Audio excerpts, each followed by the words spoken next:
Wow, good evening, everyone. Thank you for joining me, Jeremy from Beware the Stampede, and Lawrence from Come On In Bills. So come on in, friends. Good to see y'all. Thanks for joining us here tonight. As I said, I'm Jeremy from Beware the Stampede. Got my co-host here. That's our inaugural show together. Good to have everyone here. Good to be here with Jeremy. We have all refreshed and still licking our wounds from that latest playoff heartbreak. And now starts the journey to the next heartbreak as we start to build towards the 2025 season.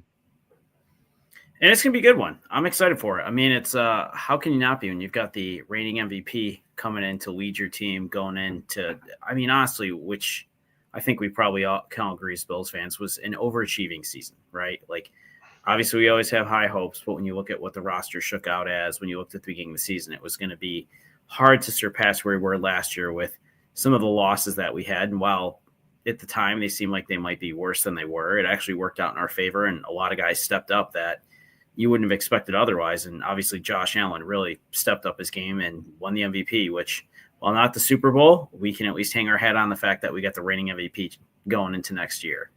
Yeah, you're 100% right. Nobody, if you would have told us back in July or even May of last year, the Bills would make it to the AFC Championship and Josh would have the ball with 2 minutes left with a chance to win the game, we would have signed up for that no matter what. So we overachieved big time in terms of what people thought, but I think that speaks to what has been built in Buffalo, that even in a quote-unquote rebuilding year, it was a championship game, it was another 13-win season, and we just keep chugging along. And like they keep saying, if you keep knocking at the door, eventually you're gonna break it open. Yep. And I mean, one of those things for me is it's like you look at the culture, you got rid of Diggs, and granted, he did a lot on the field for us, but when you look at him as far as what he brought from a culture standpoint, it wasn't great. And I think that really helped take a lot of stress off of Josh, a lot of stress off the team, that there was that, I don't want to say diva, but we'll call it what it is, right? That diva attitude in the locker room that existed on the sideline that you'd see. And I think that really helped everybody feel a lot more freedom to play. And seeing some of those guys stepped up. And one of those guys that had another amazing year, and rightfully so, got something he deserved, which was Shakir, with his nice contract extension. And the thing I love about this the most is this is a ridiculously good deal. I think, Lawrence, I mean, when you look at the numbers, when you look at 4 years, $62 million, 32 guaranteed, that's a great deal for us, for a guy who's been a solid contributor, is amazing after the catch with his yards, just tough to bring down, and one of the best slot receivers in the NFL right now, hands down. I think, like you said, it's a great deal, and he's hard to come down. You go watch any of Shakir's highlights, it's him breaking tackles, him keeping that balance and gaining more yards. Looking at him, you would expect him to be like a bowling ball like he is, but he is hard to come. He's hard to bring down. And you talk about a contract. I just looked it up. Jalen Waddle, May of last year, signed a 3-year, $84.75 million extension. Now, is Waddle really good? Yes. But if we look at this contract that we got Shakir to sign, that's like you said, a heck of a bargain for a player, one of our core players. So win right off the bat before the 2025 offseason officially begins for Brandon Beane and company. Yeah, I mean, you look at where he stacks up with some of these other contracts. I believe he's getting paid less than Jerry Jeudy and some of these other big ones. Hoping for the Bills taking on the Saints. Man, I hope so.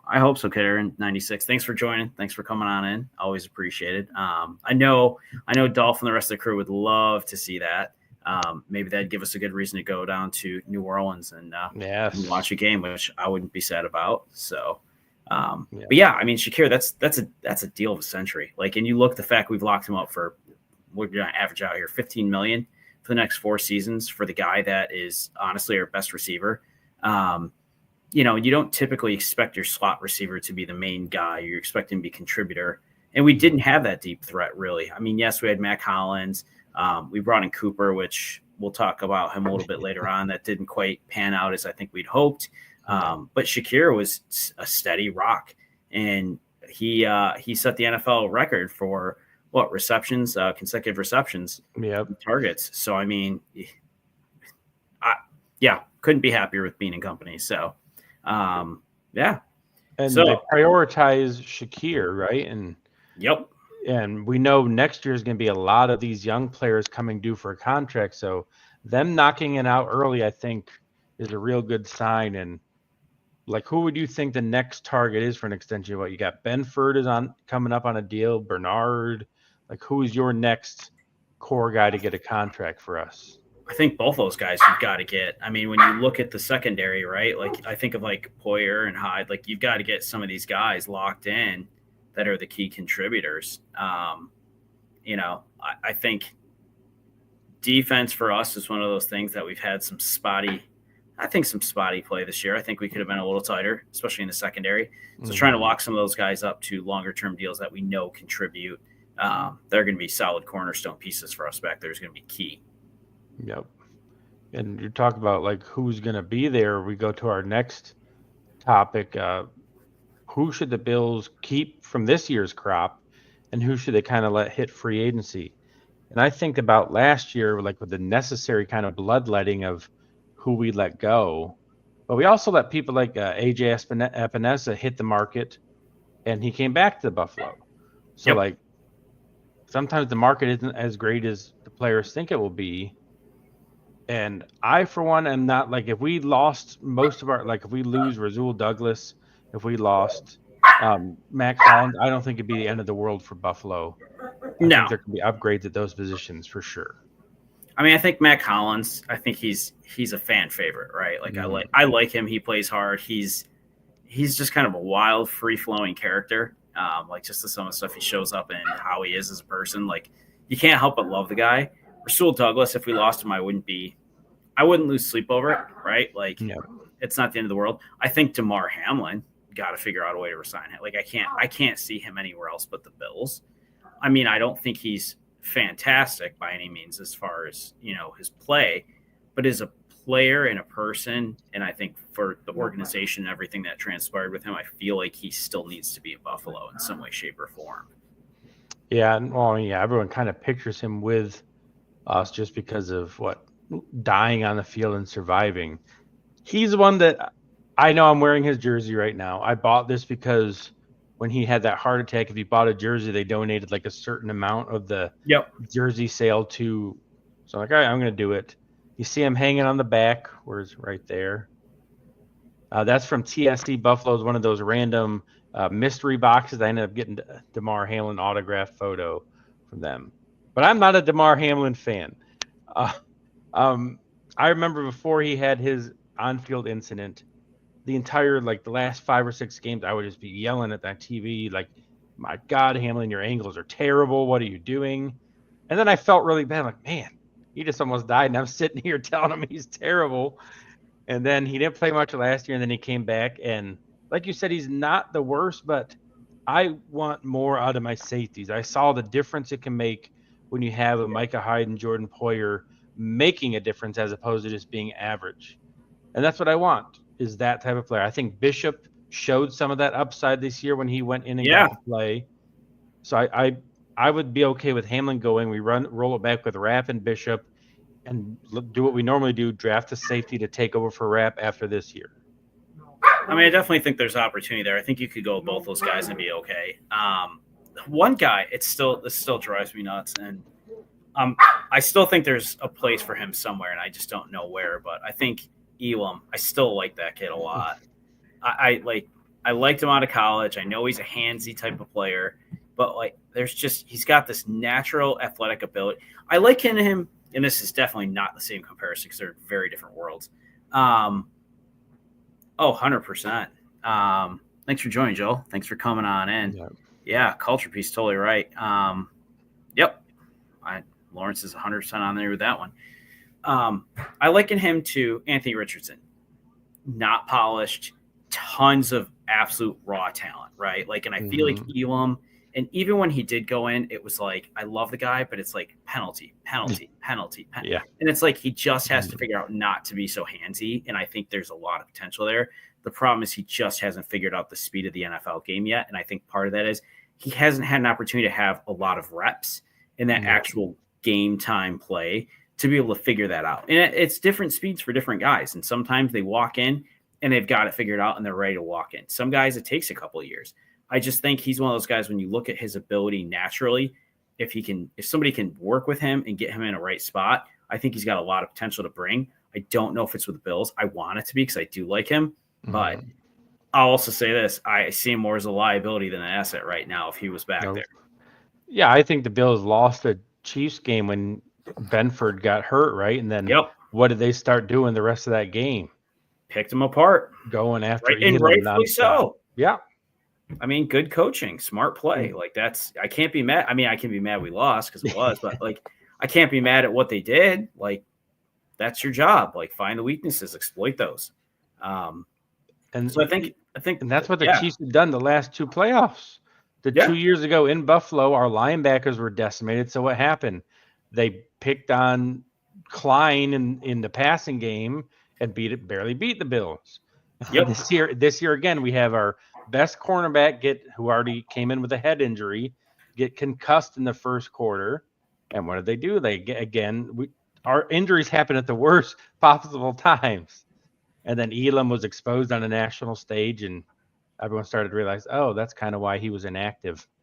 And literally the worst game humanly possible too. Yeah. But he's had flashes. Yes. He's had flashes where it's like, okay, like maybe this kid gets it. And then there's those times where he comes in and it's a complete dumpster fire. And you're like, please put anybody else out there except for him. Like, who else do we have? Yeah. Put Shakir on. I don't care. Like, put anybody else out there.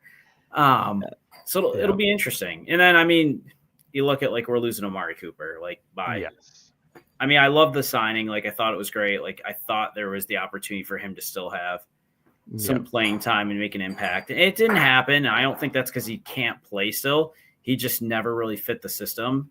And quite frankly, we didn't really need him ultimately, like, to fill into that role. I do think, and going into what we want to talk about next, is I think that's one of those big weaknesses we still have as a team, right? We've got Shakir, who's a number one slot receiver, but we still don't have a true number one receiver right now after we lost Diggs. And I think that is one of those things that's going to haunt us if we don't figure that out this offseason in some form.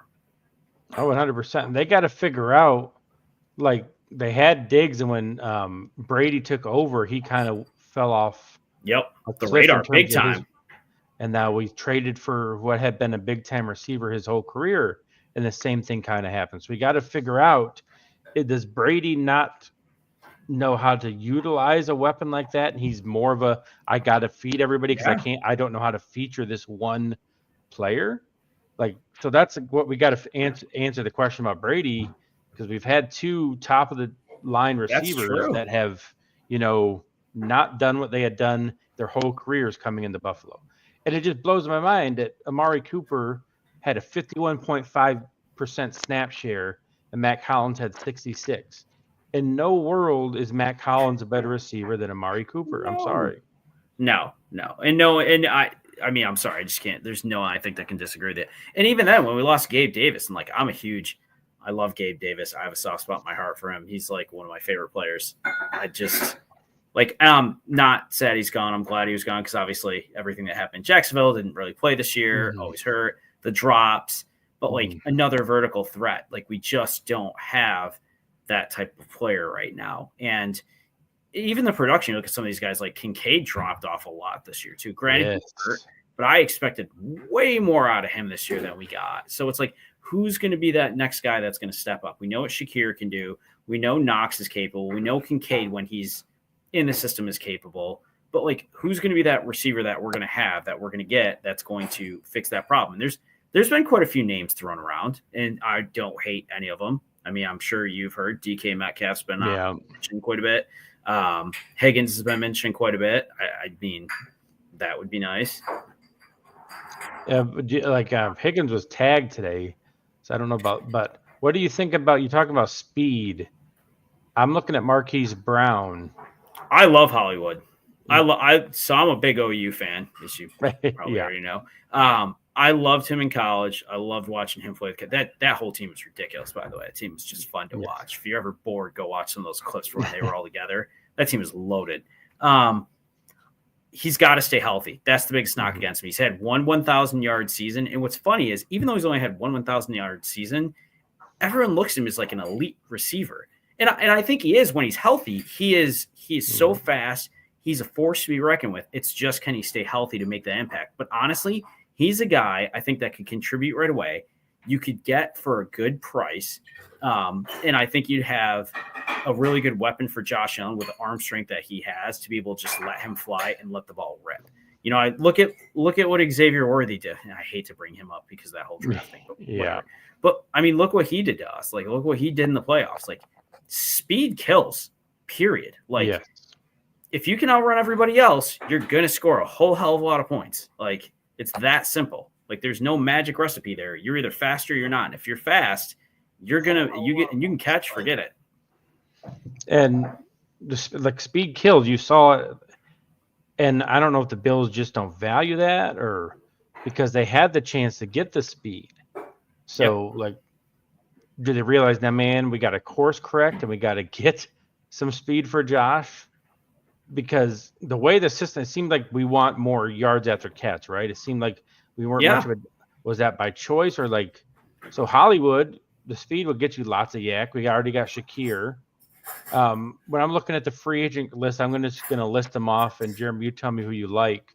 I'm going to keep T. Higgins off just because it is. Yeah. But Chris Godwin. Don't hate it. I wouldn't mind him. I'm going to skip over Cooper Diggs, Darius Slayton. Meh. Yeah, Keenan Allen. I would take a Keenan Allen still. Even the way his season went, I think he's still got some in the tank to make an impact. Right. So, it's not the best list of free agents, but you mentioned DK. What would you be willing to give up to get somebody like DK Metcalf?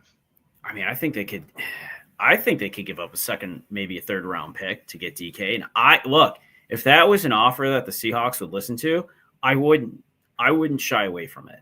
I think if you could take right now a proven receiver that still has speed, that can still play, and put him on your roster and give Josh Allen that outside help that he doesn't really have, I don't see how you don't consider that. Because here's the thing with the draft. I love the draft, right? We all do. But the thing is, the draft's a crapshoot. Sometimes you nail it, and sometimes you blow it. I mean, Josh Rosen, for instance, right?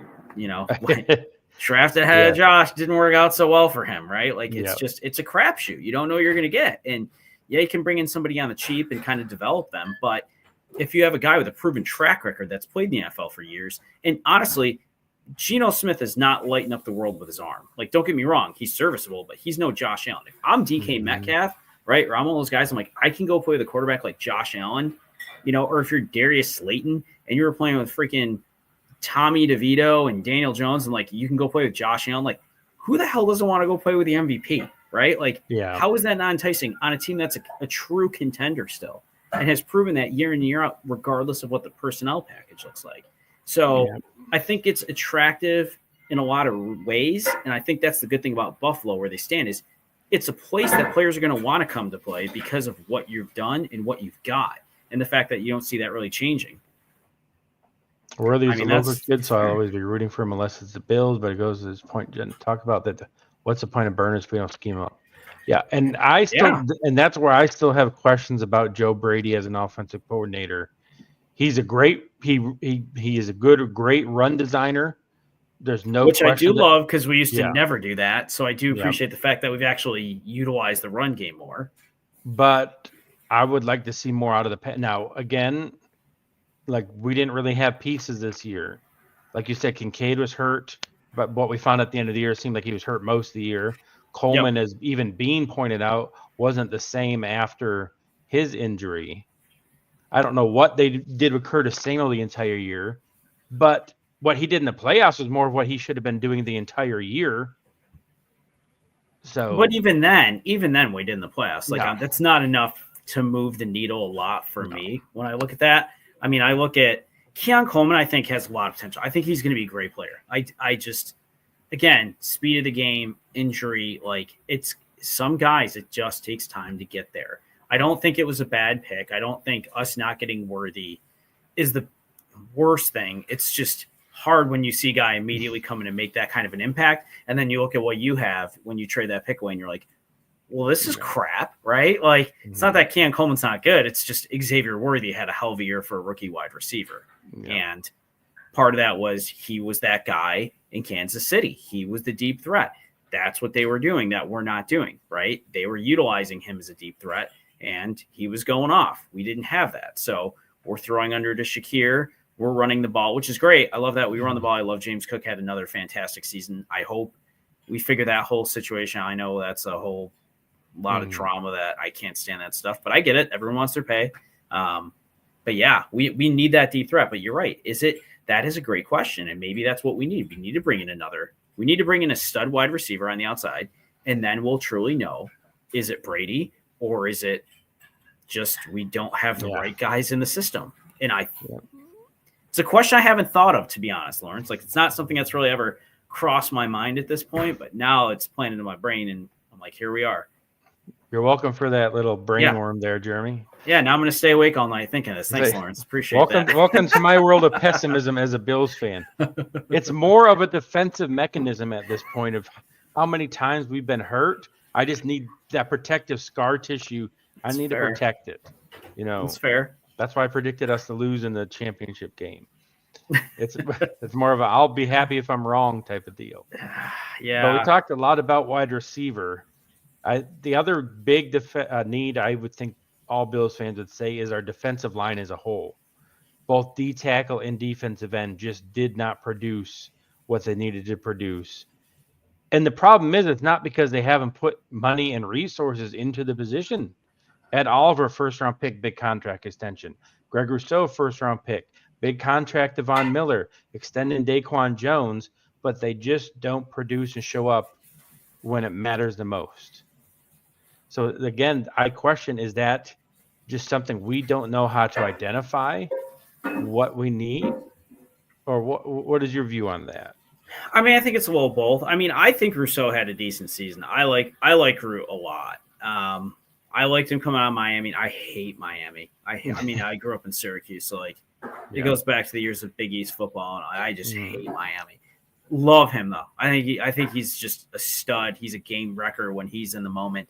Von Miller, that is one of the worst things we ever did. I mean, I know we were like, we're gonna make a splash and we're gonna try and make a difference, and that just honestly blew up in our face more than anything else. Ed Oliver, he's not lived up to expectations. Like, I'm 100% in agreement on that. I want to be impressed by him. I keep waiting for that moment where it clicks, and I feel like there's points in time that happens, but it's never consistent enough. I feel like Rousseau's a more consistent type of player. He doesn't always put up the big numbers, but he will have those couple games where he'll put up some video game numbers, and you're like, okay, but I think we don't identify it well. I think we oversell ourselves on it, and I think we feel like we have the right guys, then we pay him all this money and it doesn't pan out. Like Von Miller was horrible. Ed Oliver, he shouldn't be making what he's making. Like, that contract didn't do us any favors. Yep. And I mean, well, that'll be a topic for another show, is like going like through that and Dawson Knox's contract. But I think the defensive line problem boils down to we draft people and try to change who they are. Like, Ed Oliver is an undersized defensive tackle, and Daquan Jones is an undersized one technique defensive tackle. You can't have both guys. Like, I listen to a lot of Sirius XM NFL radio with former players and general managers, and they talk about it's okay to have a few exceptions to like the size and numbers rule, but if you have a team full of people that are under what the general norm is for the NFL, that's where your problem lines up. Epineza was drafted, and he changed his entire body type to fit what the Bills did. I want the Bills to draft physical freaks who are monsters. I don't care about the personality. I want them to go in there and wreck a game. I don't want a project. I don't want somebody with a lean frame that we can build muscle around. I want them to draft somebody for who they are and what they'll be without changing who they are, if that Well, makes and any sense. it does, and I feel like we do that sometimes. Like you look at some of the linebackers, like look at Matt Milano, right? Like Guy Love that got his opportunity to shine this year, and then they kind of brought him back to the bench, which I understand. His backup, Dorian Williams, like out of Tulane, like kind of overlooked, like not a big program, and he just went off this year.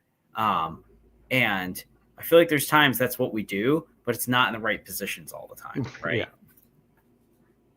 So, I mean, what's your solution then? Like, Myles Garrett is the big, right? The big thing they keep talking about. Would you be willing to give up what it'll probably take to get him?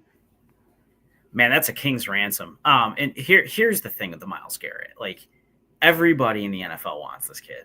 The reality is, the Browns, but the Browns will do a Browns thing. So let me start and disclose that. Okay, so like this is gonna happen. They shouldn't trade him. Period.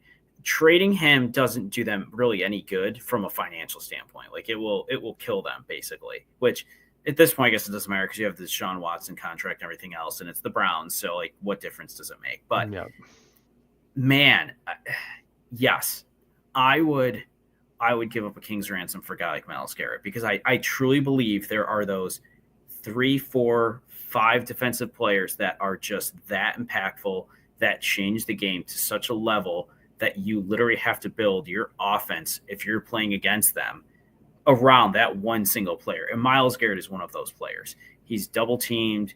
They will find any way to stop him, and yet he still gets to the quarterback and makes the plays. And he's one of those guys that is a true game wrecker that impacts the entire flow of the game because if you are building your game script, you can never lose focus on that key player right there. And he is one of those. I mean, we are watching a special player. Like there's always those couple guys that you look at and you're like, man, I can't believe I got to like Reggie White, right? Like, way back when I was younger. Like there are those special players that you could see once, twice in a lifetime that just are that good. Myles Garrett's that good. He is a freakishly massive human being. His skill level is just off the charts. And no matter what they try to do to stop him, it doesn't matter.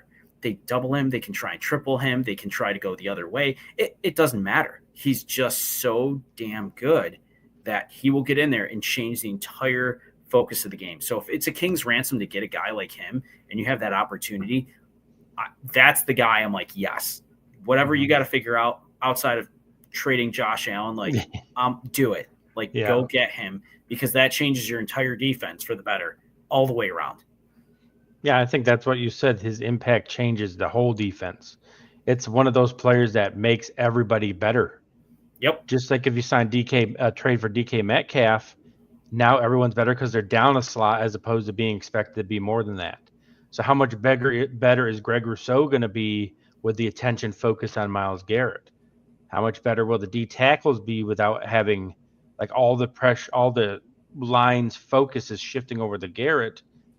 That makes everyone else better. So and like this you is said, and he wants to win. He wants to go to a contender. Like he's made it very clear. I'm not here because I want to get paid. I'm here because I want to go someplace that I can win.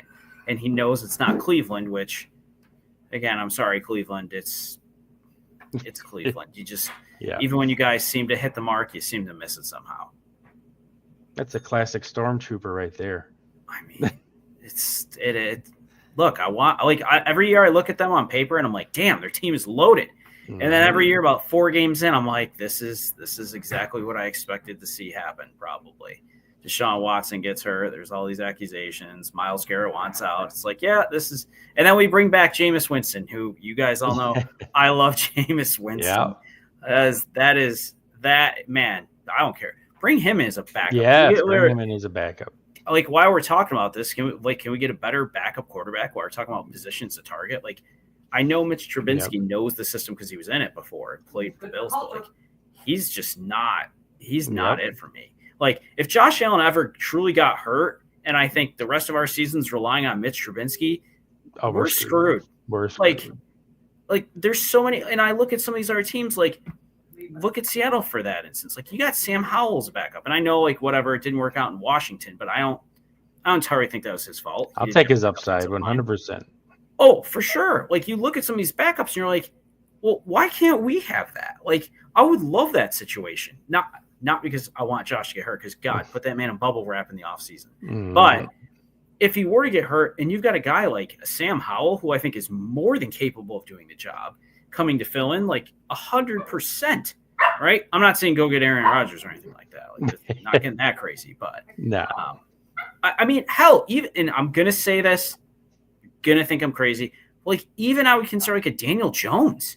Like, Daniel Jones, in a lot of ways, while not as strong as Josh Allen, has a very similar skill set. He's a very good runner for a quarterback that most people don't remember, but he is. And he's been a starting quarterback, and he's not entirely bad. He just doesn't have the greatest attitude, and it didn't work out in New York, which hasn't worked out well for most players in New York. No, you are 100% right on Daniel Jones. I hadn't even thought about that, but if you're looking for somebody that won't change the offense much, that's a perfect fit. You're Jeremy 100% right. Or Jameis, just somebody who can.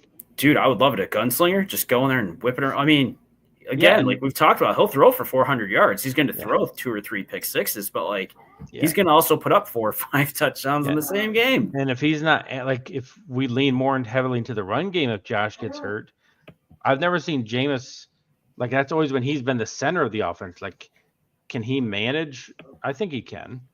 But yeah, I mean, that's an under the radar upgrade. Needs to be we put it off for far too long. Kyle Allen, God, friggin' Matt Barkley, and like both of those really terrified me. I was like, God, like we're putting the rest of our season on the shoulder of one of those 2 guys. And like Daniel Jones, you could probably go snag for a song at this point. Yeah, like. There's some guys that I look at and I see them go to other teams. I'm like, why didn't we offer one of these guys some, like, honestly, okay, here's another wild one. And I don't know what they're going to do with him. And I wish they would have played him this year, because I think he's got a ton of potential. Guy I'm still really high on. I love that needs an opportunity, because like, here you go. Look at Malik Willis, right? Leaves Tennessee's the one, goes to Green Bay, goes off, plays 2 weeks later, not even like knowing the system, and wins and had a great year. I wouldn't mind if we went and got like Trey Lance. Find a way to get Trey Lance in. Like, he's fast. He's got raw talent still. I think he's got something to offer. He'd be cheap. And nobody knows what he is. No one knows, because he never played. But he was apparently good enough that, San Fran was willing to give up all these first-round picks for him. Somebody saw something at some point. So I like your thinking, Joe. You're giving us lots of ideas that people hadn't probably thought of that make just a lot of sense. It doesn't cost the Bills much to probably do that. And what the upside, like, we could do what the Falcons did when they had Matt Shaw back in the day, backing up Vic.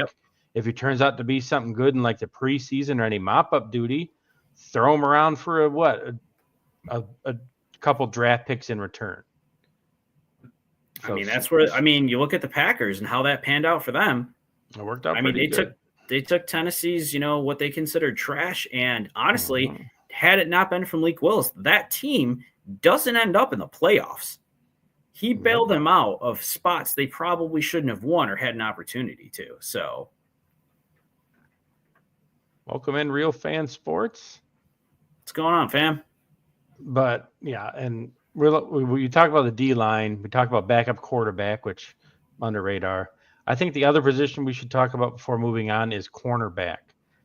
We saw it when Benford went down last year. The depth, not so great. And Rasul Douglas, I think, can be he was good for what we traded for. I'm glad we traded for him. But I think we can get an upgrade at that position. The guy I'm really high on, I would love to see, is DJ Reed in a Bills uniform. I think he'd be a fantastic fit for us. I mean, he'd be a great ad.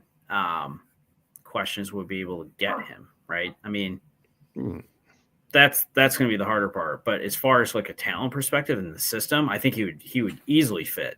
Rasul Douglas, he's going to be gone. I don't think that he's going to end up staying with Bills, and that's fine. I'm okay with that. I'm not going to lose sleep over that. But it is definitely a weakness for us for sure. And it's one of those spots that you can live and die by that real fast in the NFL. And we unfortunately saw that happen this year a couple times. So it's one of those, if we don't fix it, it's gonna come back to bite us for sure. And it did. And the worst possible spot, as In the always. worst possible spots. It's typical Bills stuff that would And happen. for anybody who's joining us who isn't a Bills fan, all this comes from just the Bills finding the most awful way to lose games and have bad things happen to them. Like it ruins your outlook on sports. I'm an Ohio State fan. I'm never comfortable when they're winning. It's not even the Bills. It's like I'm just, oh God, how are we going to lose this? That's all that goes through my mind is just awfulness that's going to happen. So that's where this is coming from for those of you who maybe aren't Bills fans and don't understand that trauma we have dealt with. I mean, thankfully, Ohio State's putting up like 50 points a game though most of the time, so there is that at least going your way. But they almost blew it in the championship, and I was thinking, oh my God, they're gonna be just like the Bills are gonna ruin everything. I mean, that got a little closer than I'm sure you felt comfortable with for sure. Oh God, it should not have been that close. No, it shouldn't have. But you say DJ Reed, I agree. Probably odds are we don't get him. If you're looking, I'm going to read some names to you. Which one of these would be a realistic fit for us? We got Charvarius Ward, Byron Murphy, Carlton Davis, Mike Hilton, Asante Samuel Jr. Which of those would you like to see us get? I like Samuel Jr., honestly. I'm a big fan. I've always liked him. I think he's got a ton of talent, ton of potential still. A lot of tread on the tires. Like, I think fitting the system would be okay. I don't know if he's necessarily the best fit, but I think he would fit in pretty well. And honestly, here's the thing. Any of those guys you just rattled off, if we're talking about like Rasul Douglas going, I think any of those guys in a lot of ways are an upgrade. Like, I don't think Douglas was that good that it's not like, oh man, if we lost him, this is just gonna absolutely kill us. Like, I don't feel that way about any of those names coming in and replacing him. And I know Pro Football Focus isn't everything, isn't the end all be all, but they rated him as the 102nd out of 116 cornerbacks. That's Rasul Douglas. His grade for the year was a 53.9. Yeah. So really, there's nowhere to go but up. And honestly, is that a guy that you want to bring back, right? Like, I mean, I'm just being honest. Like, performance matters. Like, obviously, I'm a big believer in the culture and all that, and that's important. But like, performance matters too. If you're graded that lowly, is that a guy we want to really necessarily invest in that we think we can't do better and finding someone else to fill that spot that's going to bring us more value? Yep. I mean, I think that speaks for itself. And agree. It doesn't mean everything. Grades are what they are, and they can certainly be, manipulated in certain ways. You can slice the data a million ways, but I do think there's something that gives you a baseline to say, literally, we could put anybody else that's in that position in the NFL there, and they're going to be better. Yep. And the thing is, fans see a name. Oh, I know Rasul Douglas, right? Thank you, keeping it real, coming in. Thanks for stopping by, hanging out. Love you. Off. But the name doesn't really matter. When the Bills signed Micah Hyde and Jordan Poyer, did anybody really know who they were coming in? Nope. Not unless you're a Packers fan, maybe. Yeah. Like aside from fans outside of the that, Browns no and way. and then so the name, it doesn't always matter. So the secondary is the position where I trust the Bills. Like Rapp, everyone thought he look at what he did this year. Bishop, he surprised me. Yeah, I like Bishop. I love Bishop. He is a young kid that is going to have a hell of a bright future. He showed it. I mean, he got put in some tight spots and he delivered. Like I really thought he was going to struggle coming out. You better believe it, Dolph. That is for sure. No one circles the wagons like us. But yeah, he came in some tight spots, and being a young kid like that really he blew me away. I definitely exceeded my expectations walking into some of those situations and just showing that he was a really good pick. Yep. And I Elam aside, because we've already talked about, they've really hit with their secondary picks, either in free agency. So that's be something where I'd be okay with them waiting for the draft, because they've kind of shown a knack for picking the right players and spending our money on the defensive end, like you said, taking that swing. A position we haven't really nailed in the draft. You forget Boogie Basham. Epinesa hasn't done what he should have done, right? So trade for what you don't know how to really do. Draft what you do. Go get Myles Garrett. Get Myles Yeah, Garrett, trade for DK literally, Metcalf, and all's I good. don't even care. I don't even care what that costs. I really don't. Like, I'd find it, make it happen. Like, whoever ends up with him, if he does end up, if Cleveland somehow ends up getting rid of him, and again, I'm in the camp. I don't think Myles Garrett leaves Cleveland. I don't think Cleveland's going to get rid of him. I don't see a way that that's going to work for them financially. That's going to make sense for that to happen. But if by some chance it does, somebody hit the damn lottery. Like, good on you, because man, that guy, every time I see him, I'm just like, how are you even freakishly that big? Oh, 100%. That is one of the things we talked about that we absolutely are struggling with. And we talked about DK Metcalf being one of those guys as a potential spot, which I do. I think it could be a second, third round pick. We could go and get him. And honestly, if that were the case, I would happily give that up for DK Metcalf. Yep. I mean, would you be okay giving up most of our draft for Garrett and DK combined? Yes. If that was our draft, was those two players? Yep. 100%. I don't have to think about that one. Because here's the thing. Those two guys are so impactful. And not only that, you've balanced your defense and your offense more, right? Like, we already know what we have under the hood. We've seen it. We've got Josh back there. We know what we have on offense for the most part. We know what we have on defense. We don't have a true number one wide receiver, and we don't have a game-wrecking defensive player, right? Those are the two biggest gaps we have.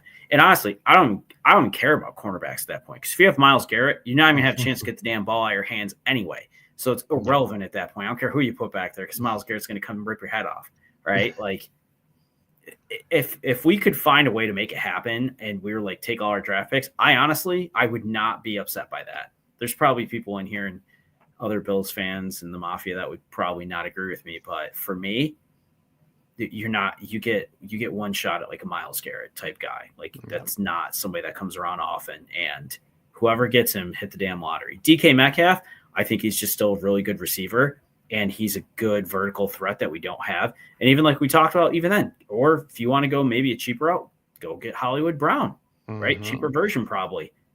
I'm sure he's a cheaper version because he hasn't played much, and honestly, that's probably actually the benefit. He hasn't played much, so he's got a lot of tread on the tires still. Yeah, if he would have played in Kansas City this year, he would have had numbers that probably make him way too expensive. Oh, for sure. But the Athletics, Joe Buscaglia, I don't know if you ever read anything from him. He does a mock offseason. He's the Bills beat writer for the Athletic. He does a mock offseason, and he kind of what you just talked about. He had a signing Hollywood Brown, trading for Garrett, and then signing Elvis Dumerville. So that'd be our I'd be good with that. We get our receiver, we get our D end, and another D end to kind of flush it out.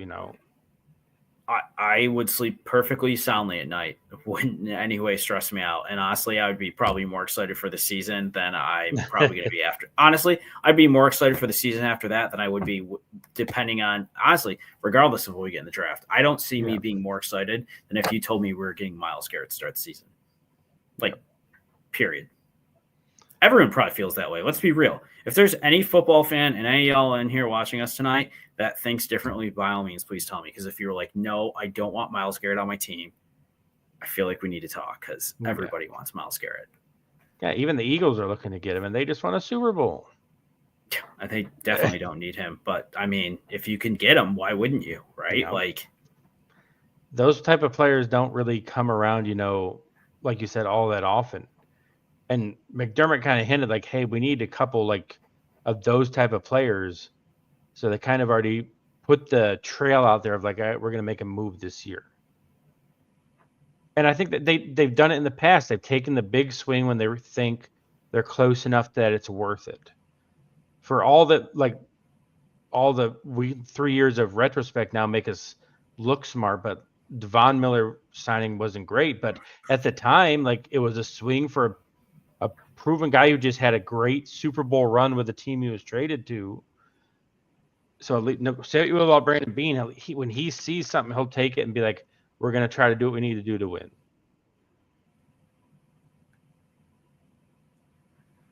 I mean, I always feel like it's like I'm a Blue Jays fan, so anyone that's a baseball fan, but I feel like it's like the Blue Jays every couple of years, like they're all in. It's like, okay, we're not going to do anything, and all of a sudden it's like we're going to go get everybody and try and make a run at it.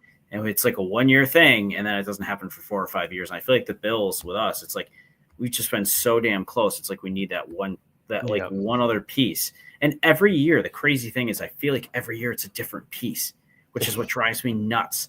It's like it's like cracks in a dam, right? It's exactly what I think of it. Like you plug the one with your finger or piece of gum, and that starts squirting out of somewhere else. And it's like that's what I feel like with this team. Yeah, like every year it's like we're so close, and then we're missing this. We need a better running back. We need a better receiver. We need a better defensive line. It's like, can't we just fix all those pieces enough to make it over that hump and take out freaking Patrick Mahomes finally in the playoffs and just move on? Yes. Joel's with you. Garrett and DK, sign me up at any cost. Right? 100%. Love that, Joel. Yep. Joel, we love the energy. Thank you, bud. So that covers our stuff. We do have 10 people in chat. If there's any questions, we'll open that up now. If anybody has anything they'd like us to discuss about the Bills in general, where we think they're going to do. But this is our inaugural episode here of Come On In Bills with Jeremy and I at the helm. We thank you, everybody, for stopping in. And we want to try to close every week with kind of our final thoughts or anything. So, Jeremy, you want to kick us off with what your final monologue to wrap us up? Oh, man. Hey, y'all that know me. My monologue could go on forever. But no, for me, I think it's hindsight's 2020, right? I look back at the season. I look at where I'm always optimistic. See, that's why we balance each other well, Lawrence, because I'm always the eternal optimist. But coming in this season thinking it's going to be a long year, right? Like I looked at everybody else on paper. You look at what, the Jets did bringing in Aaron Rodgers, before the season, having him back. And some of these teams, you looked at the Dolphins, if they were healthy and Tua stayed healthy, like the potential Drake May. And I was like, man, we're going to have a tough time. And you've really started to see this team evolve over the season. I just got more and more excited. It's like we were playing with house money. No one expected us to be as good as we were. And I look at where we are now and Josh Allen winning the MVP, and I'm like, okay, we got to get to that next step. And it's like what we're talking about in, this show, what we're going to continue to talk about. What do we do to get those pieces fixed? How do we fix those cracks in the dam to get to that level, to get over the hump? And for me, more than anything, I'm just glad Josh got what he deserved this year. I mean, I was honestly worried it was going to go to Lamar, and I'm not saying Lamar didn't deserve it, right? If he won it, I couldn't sit here and say it was unfair, it was a bias thing.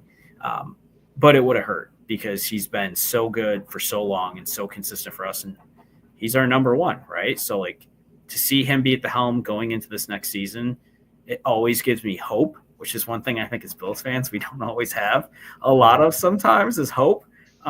But with Josh Allen back there, I always have hope, and I'm just excited for what next season brings. I know Brandon Beane's going to make moves.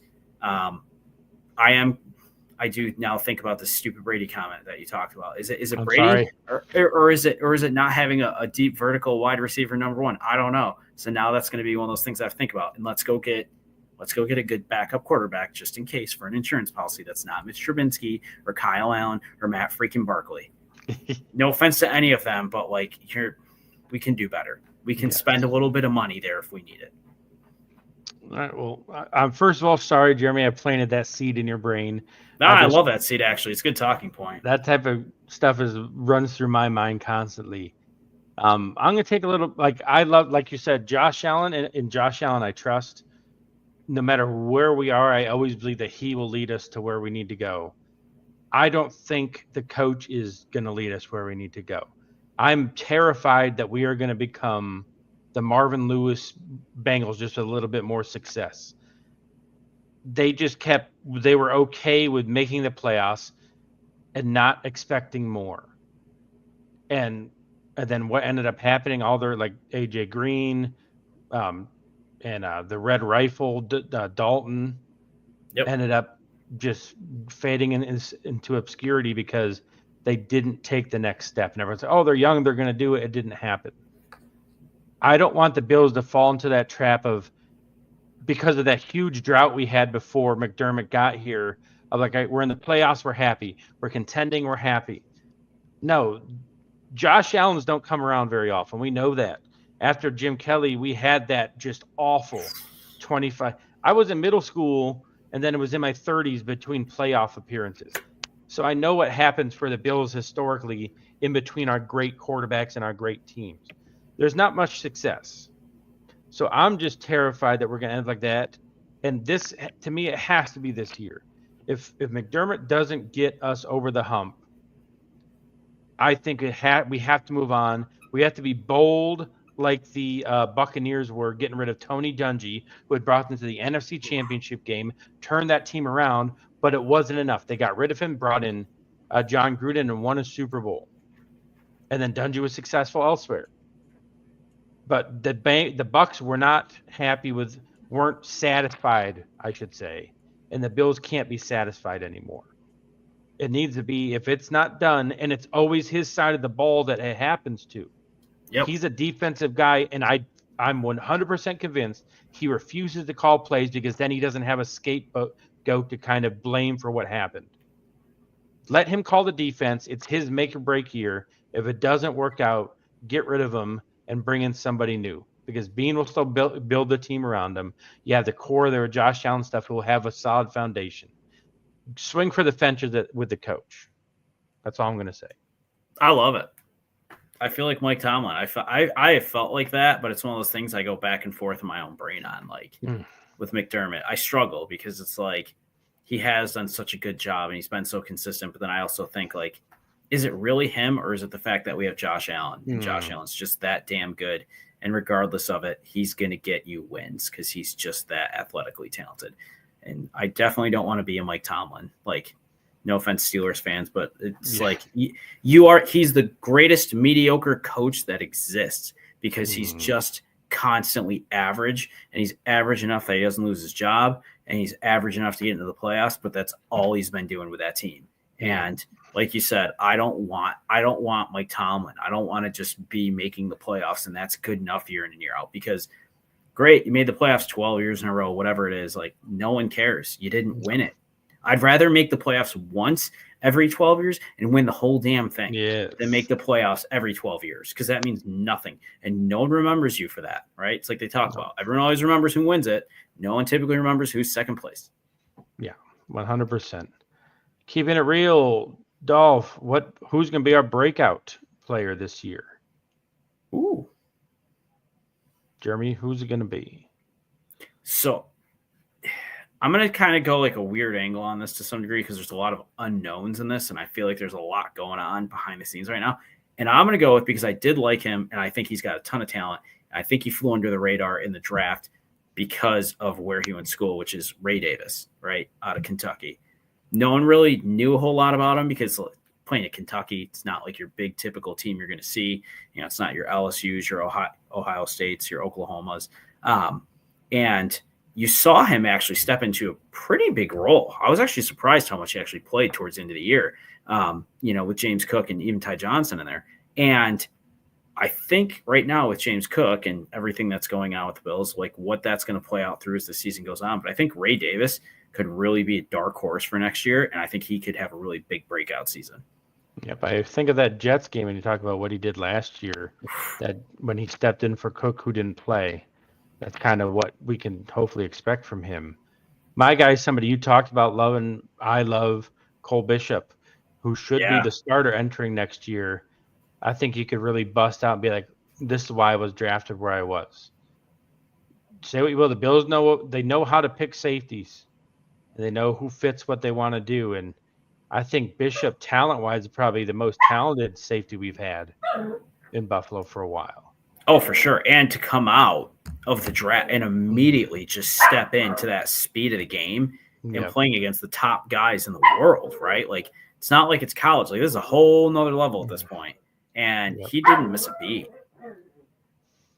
Oh, should Dalton Kincaid? Yes, 100%. Here's the thing with Kincaid. He had to step back, and I think we all look as like this is some catastrophic thing. I think Knox stepped up more. I think he had an opportunity to be better. Kincaid was kind of hurt. I think he kind of lost a little bit of his momentum.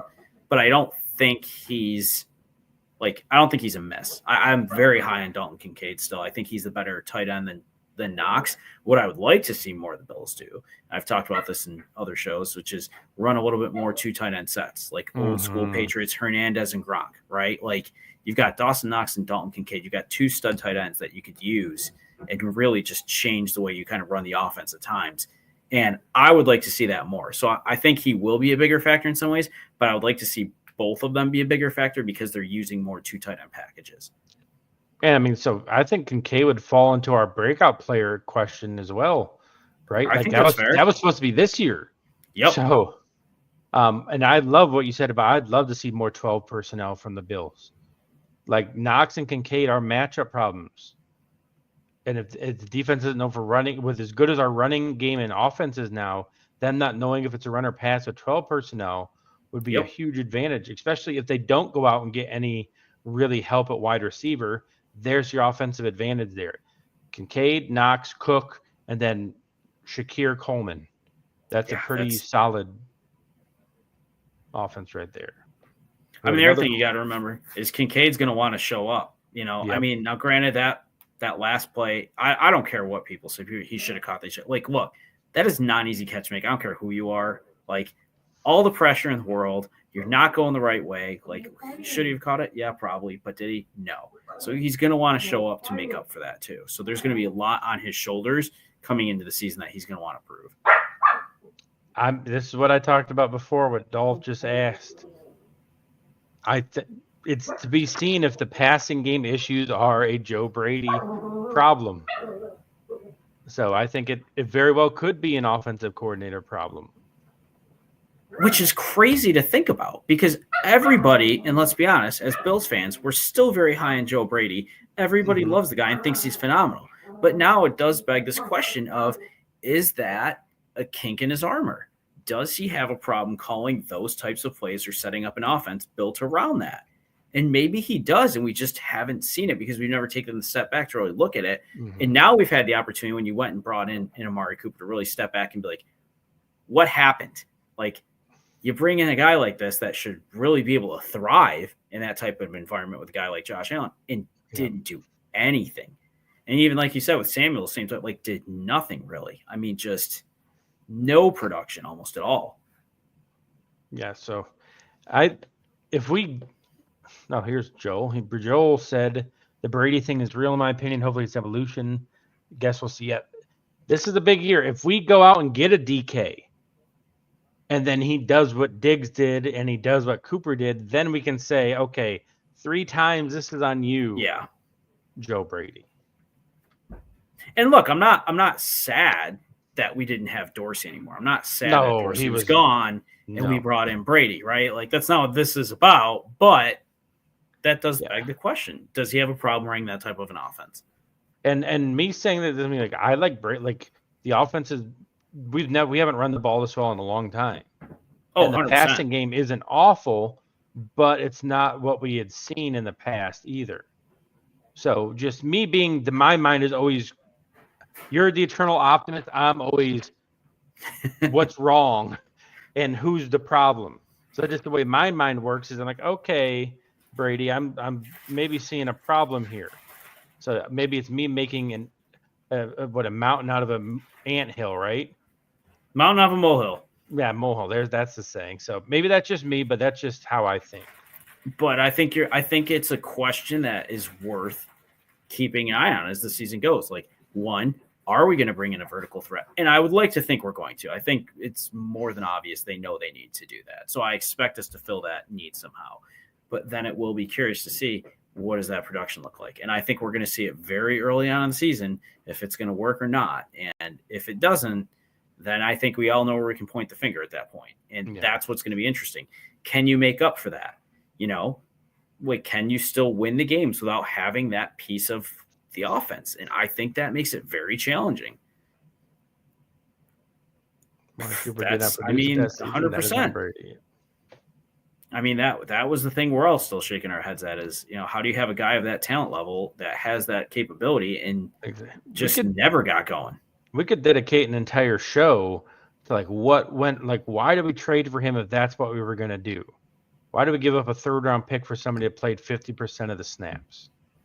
And I don't even notice. Now I want to pull them up because I don't even know what his stats are, but they had to be I'm wondering, do I think they were just that bad or were they actually that bad? Because now this has begging the question in my own brain of what were his numbers, because I know they weren't good, but were they that bad? In Buffalo, he had 20 catches for 297 yards and 2 touchdowns. Yeah, they were that bad. That's terrible. That's abysmal. His success rate was 53.1% on passes thrown his way. He averaged 37.1 yards a game. His catch percentage was 62.5%. That's wild. I mean, granted, he didn't have like the most. No. Actually, wow. If you look at 2023, he put up 1,250 yards. Yeah. And 5 touchdowns. So, yeah, to a guy that with us ended up putting up 297? Yeah, 297 yards. 250 with the Chiefs in 6 games, 297 with us in 8 games. Yeah, that's 8 games. That's bad. that's not great. That's terrible. With I do Josh not Allen want as your Devontae quarterback. Adams. I do not want Adams. Nope. Nope. That to me has drama written all over it and just bad culture. I can just see that blowing up in our face. Yeah. I could see him going back to the Packers. Oh man, if I'm Jordan Love, I'd be all over that happily. They need a veteran guy. Well, they need another receiver. I mean, not that they don't have good receivers. Their receivers, I think, are fine. I don't think anyone stands out. Like Christian Watson, I think is a good deep threat when he's healthy. Reed's pretty good, but I'm not scared of their team. But I think if you brought him back with the offense, and Jordan Love, I don't think is honestly all that great. He needs some more help there, and I think he got exposed big time this year with the playoffs. And then Malik Willis stepping in and doing what he did, like you mentioned earlier. Yep. Liberty Flames. I love that kid. I liked him out of college. He's got so much athletic potential, and I'm so glad he got an opportunity to shine somewhere. That's what I want for all these guys, right? We're all big fans of the underdogs, right? That's probably why we all love Jameis Winston when he shows up somewhere else on a roster still after he's coaching football for months and comes back and still plays. And why we're Bills fans. That's why we're Bills fans.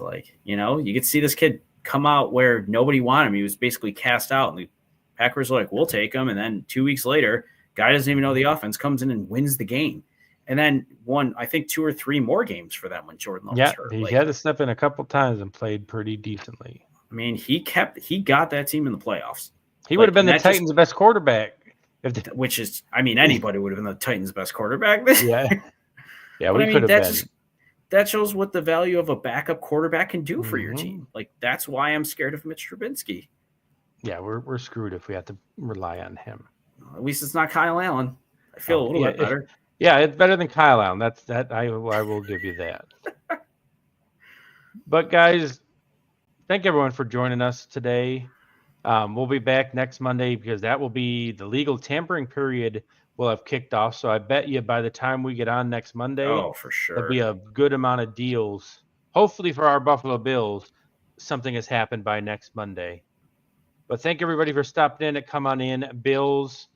Check us out on all our platforms. We have our website, coispn.com. We have our Facebook, Come On In Sports Network. Follow Jeremy at Beware the Stampede. Check everything out. Dolph Make sure to subscribe to all those. Yep. Subscribe. We got our TikTok, which can't get linked here, but we got it. Come On In Sports. So for Jeremy, I am Lawrence Foster. Thanks for stopping by, and go Bills. Go Bills.